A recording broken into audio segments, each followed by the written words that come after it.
પૌરાણિક કથાઓ પ્રમાણે દેવતાઓ અને દાનવોએ સાથે મળીને અમૃત પ્રાપ્ત કરવા માટે સમુદ્ર મંથન કર્યું હતું.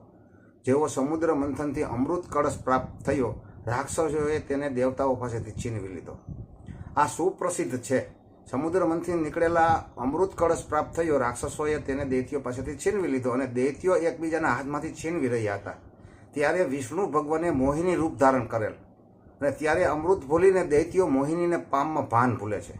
અહીં આ અનુસંધાને નારી વિશે કવિયત્રી જ્યોત્સનાબેન કારેલિયાએ એક રચના રચી છે, જેમાં તેમણે શીર્ષક જ એવું રાખ્યું છે જે આખી રચનાનો જીવ છે. શીર્ષક છે મોહિની વિષ કે વિશે.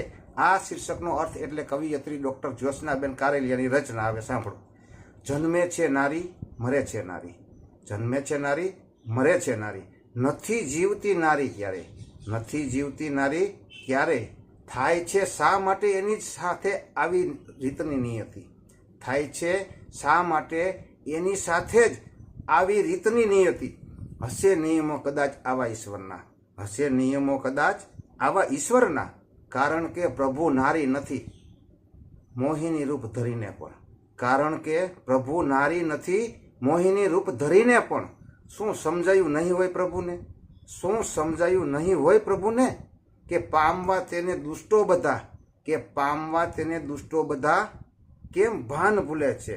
અમૃત જતું કરે છે કેવી ભાન ભૂલે છે. અમૃત જતું કરે છે પછી કહે છે અમને વિષ જ મળે છે.